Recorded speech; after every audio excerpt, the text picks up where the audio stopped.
자, 삼성전기 브리핑을 드리도록 할게요. 삼성전기를 어제 라이브를 진행을 했는데 질문을 주셨습니다. 삼성전기 좀 봐달라고 말씀하셨는데 얘가 제가 이제 간단하게 짧게만 말씀을 드리면 좋은 기업입니다. 삼성전기가 좋은 기업이에요. 근데 주가 반영이 안 되는 그 두 기업을 뽑으라고 하면은 정말 좋은 기업인데 주가가 반영이 안 되는 두 기업을 뽑으라고 하면은 저는 LG전자나 삼성전기 두 개예요. 두 개.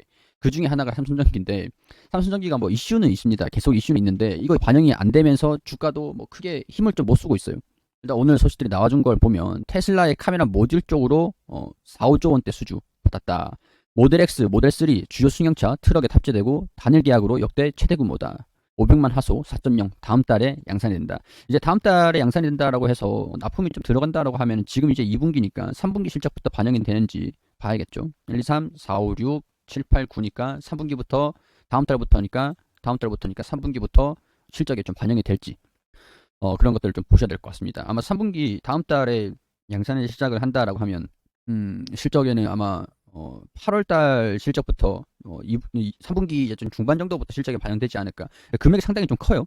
이번에 삼성전기가 좀 힘을 좀 내줄런지 이게 좀 호재가 뭐 아이폰 애플향 호재들이 있었어도 PCB 뭐 그런 품귀 현상들이 좀 있었어도 MLCC 관련된 호재가 있었어도 반영이 좀 안 됐었던 것들이 있었거든요. 물론 이제 중국의 봉쇄라든가 좀 그런 영향들도 좀 있긴 있었는데 이번에는 이런 소식들로 반영이 좀 될 수 있을지 한번 기대를 해볼 수 있을 것 같습니다. 이게 자동차가 점점 고도화가 진행이 되고 있으면서 카메라 모듈 쪽은 이제 자율주행 쪽으로 이제 자동차에 눈이 대주죠. 눈이 대줄 거기 때문에 자동차가 고도화될수록 자율주행의 성능이 높아질수록 자동차에 들어가는 카메라 모듈, 여기 이미지 센서라든가 카메라 모듈 이쪽으로는 굉장히 수요가 앞으로 계속 장기적으로는 늘어나긴 할 겁니다. 그렇기 때문에 지금 이제 이전 같은 경우에서는 핸드폰에 탑재가 되는 핸드폰 카메라 모듈이었다라고 하면은 이제는 차량용으로 수요가 좀 맞춰지고 있다. 정장산업적으로 이렇게 보시면 될 것 같아요. 점점 커지는 전기차 카메라 모듈 시장, 차량용 카메라 탑재 수 점점 증가되고 있다. 삼성전기가 미국 테슬라의 수조 원대 전기차 배터리 모듈을 공급을 한다. 공급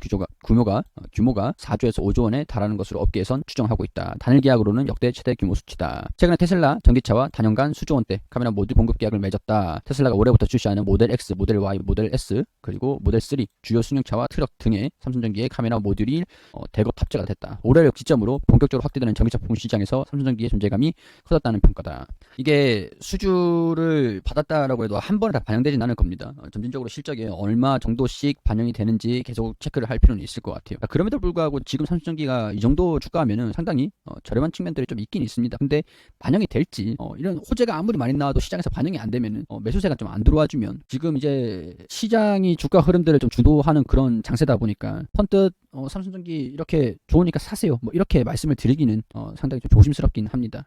좀 시장이 좀 좋았으면은 평상시 시장이었다라고 하면은 저도 아마 삼성전기를 쓸 수도 있을 것 같아요. 좀 추후에도 좀 쌍바닥을 다져주는 것들 좀 여유롭게 지켜보면서도 결정을 해도 늦진 않을 것 같습니다. 삼성전기가 나쁜 기업이다라고 말씀을 드리는 게 아니고 좋은 기업인데 조금 시장이 좀 안 좋은 게 있으니까 최소한 이제 2분할, 3분할 매수를 해서 대응을 한다. 대응을 어떻게 평균 단가를 어떻게 낮추는지는 계속 설명을 드렸죠. 계속 제가 브리핑 드릴 때 10주 잡으면은 뭐 또 이제 20주를 갖고 있을 때 또 주가가 하락하면 20주 잡아서 평균 단가는 계속 분할해서 낮추는 거예요. 이런 식으로 접근을 한다라고 하면은 지금 주가가 더 떨어질까라고 했을 때도 아마 여기서 쌍바닥을 좀 닫아주지 않을까 싶기도 하기 때문에 분할 매수를 접근한다라고 하면 나쁘진 않을 것 같다는 생각이 듭니다. 일단 삼성전기 체크를 참고만 해주시면 좋겠고, 그리고 리포트가 있습니다. 하이투자증권에서 리포트가 하나 나왔는데 천천히 한번 살펴볼게요. 자, 일단 삼성전기 목표 주가가 20만 원. 하이투자증권에서 나온 리포트입니다. 20만 원 목표 주가를 좀 하향시켰습니다. 하향을 시켰어요. 15만 원인데 그래도 20만 원까지다라고 하면은 여기까지예요. 여기까지. 이 배당락까지 배당락이 발생이 됐던 작년 말이죠. 말까지 형성이 됐던, 여기서 조정을 좀 강하게 받으면서 계속 하락을 하고 있는데 일단 여기까지 목표 주가를 잡고 있다라고 나와 있는 상황들이고, 목표 주가를 기존 24만 5천 원에서 20만 원으로 하향을 한다. PBS 이게 자산 대비 부채 빼고 그 자산 대비 가치가 얼마냐, 주당 가치가 얼마냐, 그걸 얘기를 하는 건데 그게 지금 10만 원에서 뭐 평균 1.8배를 적용을 했다.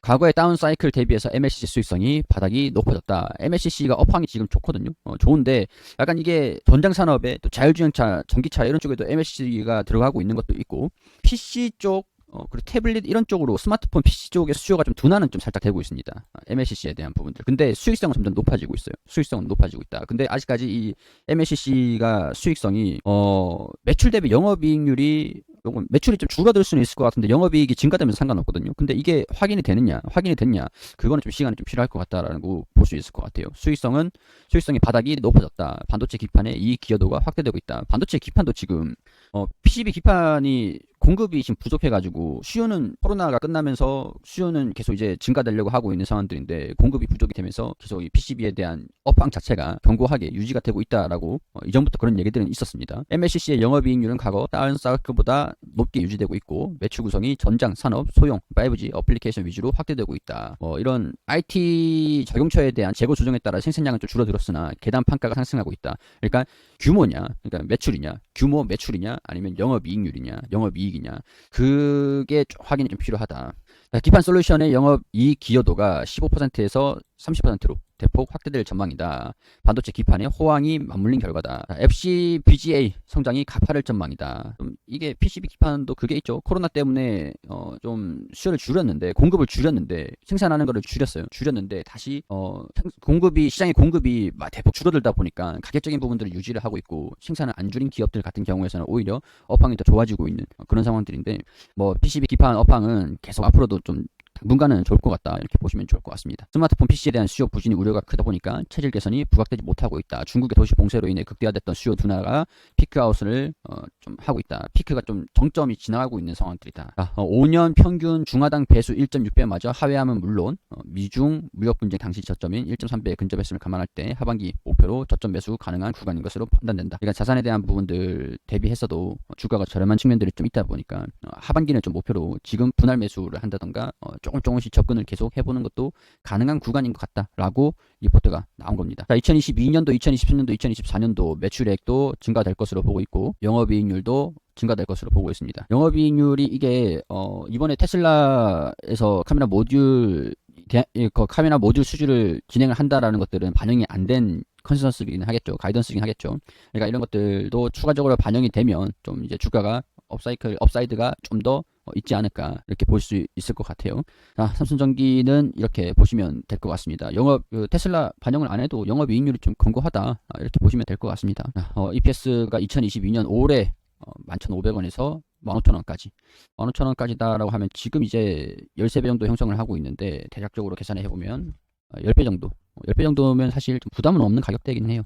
분할 매수 해가지고 이거는 사실 리포트도 하반기까지 보고 있다라고 하는데 그냥 제 생각에는 주가가 반영이 되는 게 확인을 좀 하고 접근을 하고 싶은 생각이에요. 제가 만약에 산다라고 하면은 오늘 살짝 반등이 나와주긴 했는데 이게 추세적으로 변화가 있는 건 아니거든요. 추세를 돌이키는 바닥은 좀 제한시켰다라고 볼 수 있는 상황들인데 이게 차트적으로도 바닥이 이렇게 쌍바닥을 그려준다던가 이런 식으로 쌍바닥을 좀 그려주고 추세적인 변화가 좀 있다던가 이런 것들을 좀 확인을 하고 제가 만약에 산다라고 한다면 그때부터 이제 서서히 분할 매수를 들어가지 않을까 그런 생각이 듭니다. 그렇기 때문에 아직까지는 일단 제 개인적인 생각은 그래요. 그렇게 보시면 될 것 같고요.